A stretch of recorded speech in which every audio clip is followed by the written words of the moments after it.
अब यहाँ पे देखिए प्यून और क्लर्क लिखा है, पूरा कॉन्सेप्ट यहाँ पे क्लियर किया जाएगा पूरी तरह से निचोड़ करके। जो सिलेबस है उसके अनुसार उसी पे आधारित दोस्तों हिंदी ग्रामर 35 नंबर का पूछ रहा है ना प्यून में, हिंदी ग्रामर कंप्लीट समझिए, क्योंकि यहाँ पे एक भी कंफ्यूजन आपके दिमाग में नहीं रहेगा, क्योंकि समझा समझा करके एक सवाल समझिएगा ना 10 सवाल आपका क्लियर हो जाएगा। नारी का बहुवचन क्या होगा, हिंदी ग्रामर का संपूर्ण तैयारी चल रहा है दोस्तों। अब ध्यान दीजिएगा, नारी का बहुवचन क्या होगा, नारी में लास्ट में क्या है, री है, री में क्या छुपा है, ई। जैसे कि माता अगर यहाँ पे लिखा है माता, आप ध्यान दीजिएगा, माता में ता में क्या छुपा है, आ, माता आ, ता में आ छुपा है ना, तो नारी में ई छुपा है री में। तो ईकारांत स्त्रीलिंग जो होता है, जैसे ईकारांत स्त्रीलिंग हो गया अब ये है ना, तो ईकारांत स्त्रीलिंग को अगर बहुवचन बनाना है तो लास्ट में या जोड़ दिया जाता है, या जोड़ करके वो बहुवचन बन जाता है। जैसे कि नारी में या जोड़ेंगे तो नारियां हो जाएगा, ठीक है। अब दूसरा एग्जांपल लेते हैं, जैसे कि नदी हो गया,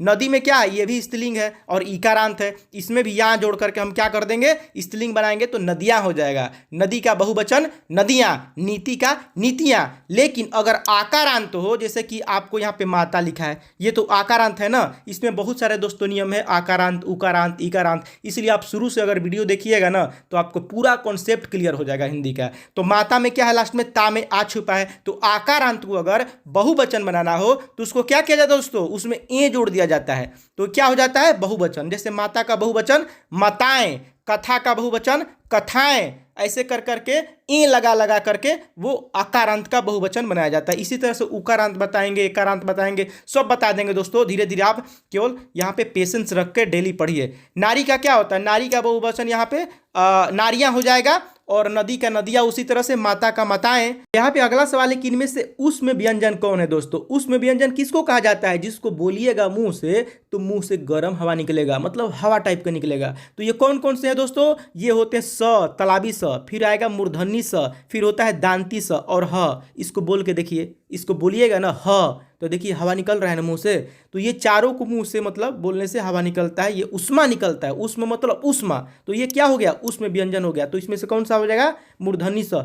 तीनों स और ह मिला करके 4 उष्म व्यंजन होते हैं, और 4 ही दोस्तों संयुक्त व्यंजन भी होते हैं। संयुक्त व्यंजन मतलब यहाँ पे छ हो गया, त्र हो गया, ज्ञ हो गया और स्र हो गया, इनको 2 व्यंजन को मिला करके बना है। जैसे कि छ कैसे बना है, छ बनता है क और मूर्धनी स मिला करके छ बन गया, समझो गया छ।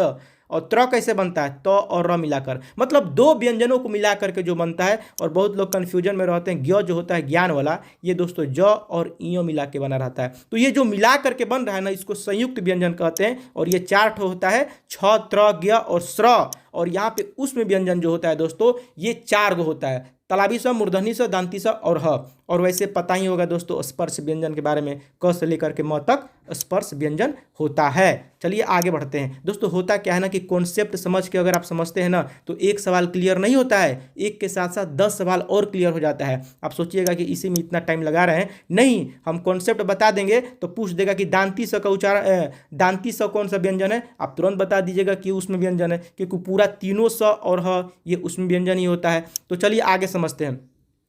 आगे कि एक आंख से देखना, एक आंख से देखना मुहावरे का अर्थ क्या है दोस्तों, इसका अर्थ होता है समान भाव न रखना, ठीक है। मतलब आपका 2 पुत्र है, आप एक को ज़्यादा कर रहे हैं, को कम कर रहे हैं, मतलब कि आप एक आंख से देख रहे हैं, समान भाव न रखना, ठीक है। आगे हो गया कि पूस की रात कहानी के रचनाकार, मतलब इसके राइटर कौन है, तो दोस्तों ये है आपका, अगर आपको पता होगा तो सोचिए। पूस की रात हम लोग बचपन में पढ़े हैं दोस्तों, अपने सिलेबस में था। ये ऑप्शन नंबर बी आपका पूरी तरह राइट हो जाएगा, यानी कि प्रेमचंद्र जो है वो पूस की रात के लेखक है। और इनका और भी किताब है, जैसे कि गोदान हो गया, गोदान ये भी प्रेमचंद्र ने लिखा है। ईदगाह बचपन में हमने पढ़ा है, ईदगाह के बारे, ईदगाह कहानी है एक। गबन हो गया, ये भी प्रेमचंद्र ने लिखा है। ये प्रेमचंद्र दोस्तों बनारस में पैदा हुए थे और ये एक कहानीकार थे, बहुत ही अच्छे तरीके से कहानी लिखते थे। अब चलिए अगला सवाल देख लेते हैं। यहाँ पे अगला है कि दोस्तों यहाँ पे द्विगु समास का उदाहरण कौन है, ठीक है। द्विगु समास, द्वंद्व समास, द्विगु समास, अव्ययी भाव समास, बहुव्रीहि समास, कर्मधारय समास, तत्पुरुष समास, नय समास, ये सब समास के उदाहरण है। तो संख्या पूर्वे द्विगु, संख्या पूर्वे द्विगु मतलब कि जिसके आगे संख्या हो कोई ना कोई लगा तो वो द्विगु समास होता है। ये फॉर्मूला इसका है, संख्या पूर्वे द्विगु। तो ये इसमें संख्या क्या है, त्रि है, त्रि में 3 छुपा है, यानी कि 3 भुजाओं का समूह होता है ना, तो ये त्रिभुज हो जाएगा। तो ये आपको द्विगु समास के अंदर आ जाता है। ऑप्शन नंबर यहाँ पे सी हो जाएगा। राजपुत्र में क्या होगा, राजा का पुत्र, इसमें कारक चिन्ह छुपा है, तो जिसमें कारक चिन्ह छुपा रहता है वो तत्पुरुष समास होता है। अनंत, अनंत मतलब जिसका अंत न हो, न अंत, यानी कि नए समास है। गुल है जो घर, मतलब प्रथम पद दूसरे पद की विशेषता बता रहा है, कर्मधारय समास हो गया। इसमें इसका जो होगा ना, ये ऑप्शन नंबर सी हो जाएगा। अब चलिए आगे देखते हैं। आगे दोस्तों यहाँ पे कि नर नारी में कौन सा समास है। नर नारी, बीच में अगर योजक का चिन्ह लगा है, ये देखिए माइनस का चिन्ह देख रहे हैं ना, नर नारी, दिन रात, लोटा डोरी, ऐसे दाल भात, ऐसे कर करके अगर कहीं लिखा हो और बीच में जैसे कि यहाँ पे नर नारी लिखा है और यहाँ पे दिन रात लिखा है, ठीक है, दिन और रात, ऐसे बीच में माइनस का चिन्ह देंगे। जहाँ भी माइनस का चिन्ह बीच में दिया रहेगा, बीच में इस तरह का, इसको योजक का चिन्ह बोला जाता है।